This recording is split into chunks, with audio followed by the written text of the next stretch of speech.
It started as a simple idea, two brothers, one crime-solving partnership, and a lot of arguing along the way. But what began as a forgotten pilot would soon evolve into one of television's most charming success stories. It was part comedy, part action, and all chemistry, a series that turned sibling rivalry into a weekly formula for adventure. So how did this show manage to capture the heart of a decade, and what ultimately brought their partnership to an end? Let's find out. This is the story of Simon and Simon.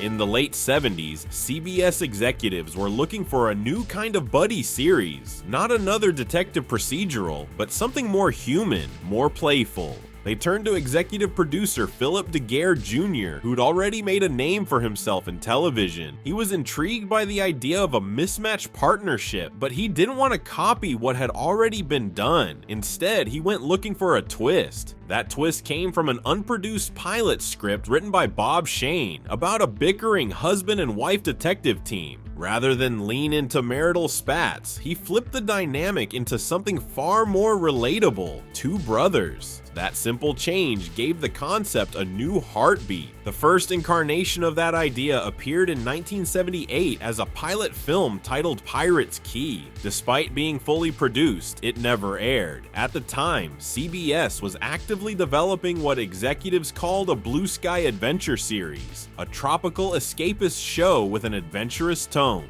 The pilot was set on a fictional island in the Florida Keys, but CBS ultimately chose to invest in Magnum PI. When CBS revisited its programming plans in 1981, Daguerre reworked the idea to create Simon and Simon. Rick Simon was a laid-back Vietnam veteran who drove a pickup truck, wore cowboy boots, and believed rules were more like suggestions. His younger brother A.J., on the other hand, was a polished, college-educated perfectionist. Together they ran a small detective agency out of San Diego where their opposite styles led to unexpected brilliance.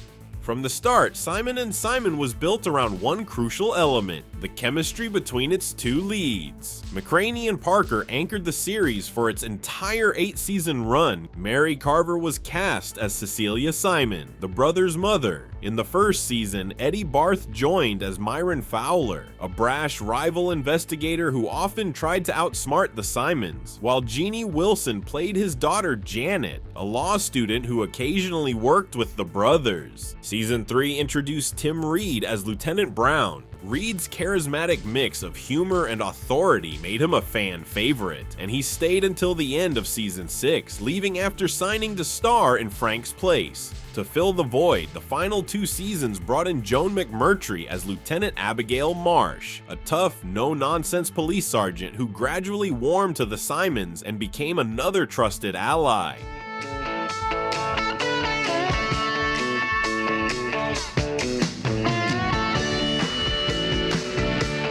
When Simon and Simon premiered in late 1981, it faced a difficult start. The debut was delayed until November, after the Hollywood writers' strike pushed back the fall TV season. CBS placed it on Tuesday nights at 8 p.m. directly opposite Happy Days. The show's first season didn't do well in the ratings and was nearly canceled before it ever found its footing. But Daguerre and head writer Bob Shane refused to give up. They argued to CBS that the show had potential if it were given the right slot and a stronger launch. Their pitch: move the show to a better night and use a crossover with an established hit to bring in new viewers. CBS agreed, shifting Simon and Simon to Thursday nights at 9 p.m. for its second season, right after Magnum PI. To tie the two shows together, producers staged a crossover event that began with the Magnum PI episode Keys Don't Lie and concluded with Simon and Simon's Emeralds Are Not a Girl's Best Friend. Ratings skyrocketed and the show leapt from near cancellation to a breakout success. By the end of the 82 to 83 season, Simon and Simon ranked 7th in the Nielsen charts, holding a place among the most watched shows on television for the next several years. The Saturday Evening Post called it a witty twist on the traditional detective formula, while later retrospectives described it as a painless hour of television,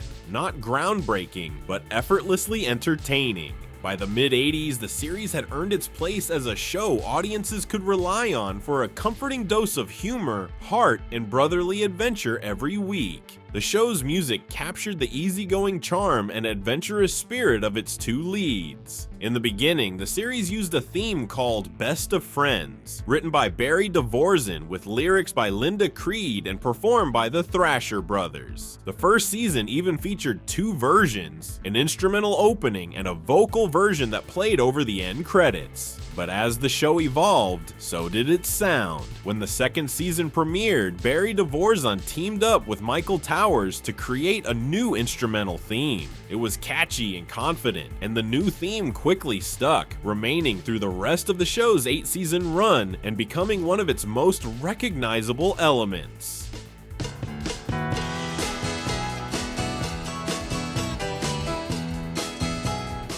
When filming began in 1981, the production set up shop in San Diego. Those early episodes were shot on real streets and along the harbor, giving the show a sense of authenticity that helped it stand out from other network dramas. But the realities of television production eventually caught up. Shooting on location was expensive, and after the first year, CBS and Universal decided to bring the series closer to home. Starting with season 2, production moved to Los Angeles, where city backdrops doubled for San Diego. The move saved money, but it also changed the show's flavor. The show's world also extended beyond its own borders. In 1983, the Simons crossed paths with the teenage tech geniuses from WizKids in a 2-night crossover event that linked storylines across both shows.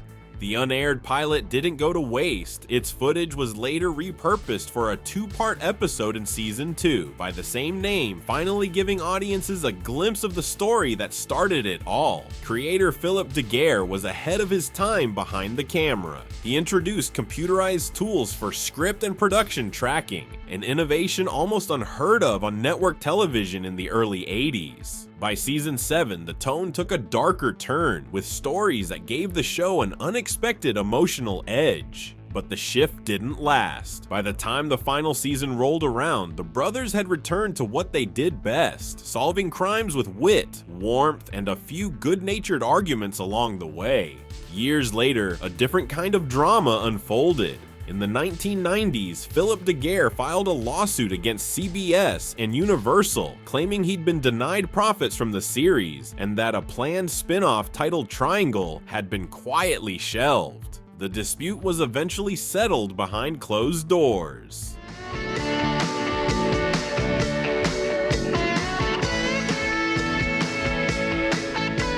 By its 8th year on the air, Simon & Simon had begun to show the natural signs of audience fatigue. After spending several seasons as one of CBS's most dependable hits, ratings started to decline. In an attempt to strengthen other nights, CBS made a decision that sealed the show's fate. For the 1988 to 1989 season, the network moved the series from its Thursday night lineup to Saturday nights, a slot widely regarded as television's graveyard. On December 31, 1988, after 8 seasons, Simon & Simon quietly came to an end.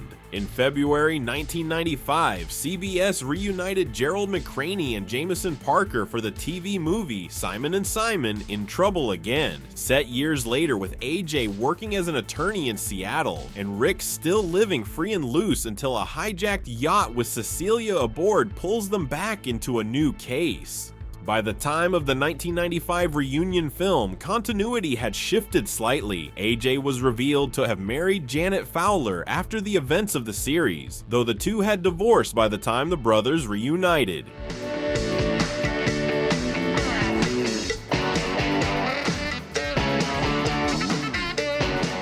The first official home media release arrived decades later, when Universal Studios Home Entertainment began issuing the series on DVD, but due to licensing issues, some of the music was altered. The altered soundtrack drew complaints from longtime viewers who felt that the new music stripped away some of the show's charm. Later, Shout Factory took over distribution and made a significant effort to correct these issues, restoring as much of the original broadcast music as possible. So how did a story about two brothers end up defining an entire era of television? The answer lies in its simplicity. It worked because it never needed to be bigger than its heart. It wasn't about elaborate plots or high-tech gadgets. It was about family, trust, and the easy charm that made viewers feel like they knew the Simons personally. And if you'd like to see how another classic series built its own legacy through innovation, risk, and reinvention, check out our deep dive into the Mission Impossible TV series.